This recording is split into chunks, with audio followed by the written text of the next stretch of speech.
Escuelas del derecho penal. Las principales escuelas son la escuela clásica, que encuentra sus bases filosóficas en el derecho natural, que es el conjunto de reglas ideales, eternas e inmutables que se anhelan ver transformadas en leyes positivas. La escuela positiva, que arranca en el siglo XIX en la obra El hombre delincuente de Ezequiel César Lombroso como reacción hacia la escuela clásica. Y por último, la tercera escuela, que tiene su origen en la pugna existente entre las escuelas clásica y positiva, ya que ni la escuela clásica con sus postulados idealistas, ni la escuela positiva con sus métodos para combatir científicamente a la delincuencia tuvieron éxito. De ahí que se adoptara una posición ecléctica, es decir, combinaron los dos postulados de las dos escuelas creando la llamada tercera escuela. Los principales autores de la escuela clásica son Giovanni Carmigliani, Francesco Carrara y Gaetano Filangieri. Por la escuela positiva están César Lombroso, Enrico Ferri y Rafael Garofalo. Y por la tercera escuela están Emanuele Carnevale y Bernardino Alimeno. ¿Qué es el derecho penal en las escuelas? En la escuela clásica, el derecho penal de castigar o ius puniendi del Estado se funda en el libre albedrío. El hombre es un ser inteligente por la gracia de Dios y es libre de escoger entre el bien y el mal. El derecho penal tiene un fin de tutela. La pena es un medio de tutela jurídica que tiende al restablecimiento del orden público alterado por el delito. El derecho penal es garantía de libertad, ya que asegura la seguridad jurídica ante la autoridad. En la escuela positiva, el derecho penal es rama de la sociología criminal, porque aquel es producto social que se origina en la necesidad de vivir en sociedad y que el Estado lo ejercita. El derecho penal no es autónomo. Los códigos penales solo deben tener principios generales para aplicarlos a distintas categorías de delincuentes. Esto se plasma en el proyecto de Código Penal italiano de 1921, elaborado por Enrico Ferri.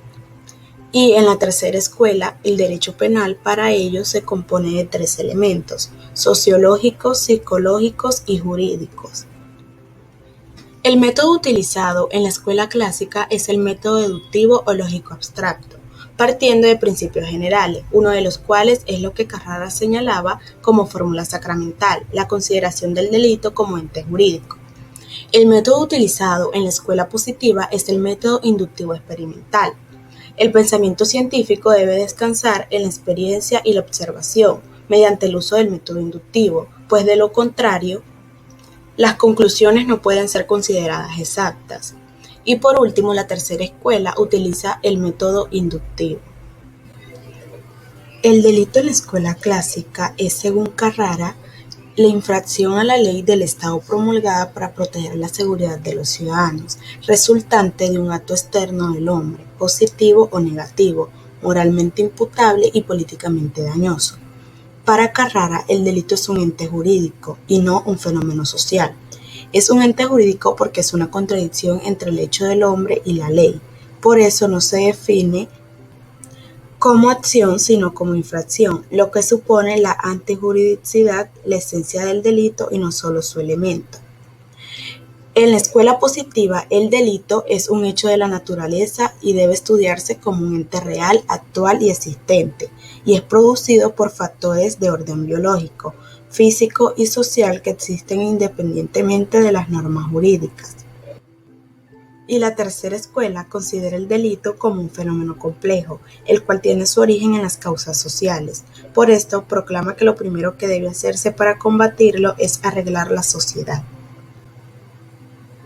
El delincuente en la escuela clásica es un ser dotado de libre albedrío que viola espontáneamente la ley y es castigado por su acto y no por su personalidad. El hombre es un ser inteligente y libre de escoger entre lo moralmente malo y lo moralmente bueno. Si escoge el mal, a pesar de estar dotado de esa inteligencia y esa libertad, es justo que se le retribuya con otro mal. En la escuela positiva, el delincuente es aquella persona que comete delitos por influencias del medio en que vive. El delincuente es una realidad concreta. Es todo hombre que lesiona un derecho ajeno y que representa un peligro social. Y la tercera escuela combate la teoría del delincuente nato del hombroso, donde se estableció que las causas de la criminalidad están relacionadas con la forma y las causas físicas biológicas del autor de los hechos. Por primera vez se clasifica en la tercera escuela los sujetos activos del delito en imputables e inimputables. Los imputables son aquellos seres que racionalmente deciden delinquir, y los inimputables son aquellos que por sus condiciones físicas o mentales no pueden decidir sobre sus actos. Se sostiene que a los primeros deben aplicárseles castigos, consideradas penas, mientras que a los segundos medidas de seguridad para la defensa social. En la escuela clásica, la técnica penal sigue la teoría de la proporcionalidad, busca adecuar matemáticamente el delito o la pena. En la escuela positiva, la técnica penal rechaza la proporcionalidad al resultado del acto ejecutado. La sanción debe ser proporcional a la peligrosidad del delincuente. Y la máxima de la tercera escuela se resume en la idea de que a través del derecho penal se obtenga el máximo de defensa social con el mínimo de sacrificio individual. La pena en la escuela clásica es aquel mal en conformidad con la ley del Estado. Sigue la teoría de la retribución, ya que considera la pena como un mal. Además, considera que la pena debe ser proporcional al delito y ser aplicados a los normalmente sanos, no a los que carecen de libre albedrío, por ejemplo, los interdictos. En la escuela positiva, el concepto de pena se sustituye por el de sanción, porque esta palabra es más amplia que pena. La sanción va de acuerdo a la peligrosidad del criminal. Las sanciones deben durar mientras dure la peligrosidad del delincuente, y por eso son de duración indeterminada. Y por último, en la tercera escuela, la pena tiene el carácter de coacción psicológica a la que los asociados deben temer. En la escuela clásica, la pena repara la ofensa a la sociedad, y el fin es el restablecimiento del orden jurídico perturbado de la sociedad, y con este fin debe ser aflictiva moral o físicamente, ejemplar, cierta, pronta y pública. En la escuela positiva, la sanción tiene por fin la defensa social y su función debe ser preventiva e intemporal. La sanción debe ser preventiva antes de represiva. Se deben utilizar otras medidas antes que se cometa el delito. Busca la readaptación del delincuente. Y en la tercera escuela, el fin de la pena es primero el castigo. El castigo debe comprender la pena aplicada por el delito cometido y la pena de readaptación, es decir, un término de readaptación antes que se aplique la pena misma. Y segundo, la readaptación del delincuente. Por último está la escuela funcionalista, que si bien no está dentro de la clasificación de las tres principales escuelas del derecho penal, es importante mencionarla. La escuela funcionalista se concibe como aquella teoría según la cual el derecho penal está orientado a garantizar la identidad normativa, la Constitución y la sociedad. Su principal autor es Gunther Jacobs. La tendencia funcionalista dentro del campo del derecho penal se debe en gran medida a la obra del profesor Jacobs. Sin duda, representa un cambio de paradigma al establecer que las categorías dogmáticas no pueden hacerse con base a una fundamentación ontológica del derecho.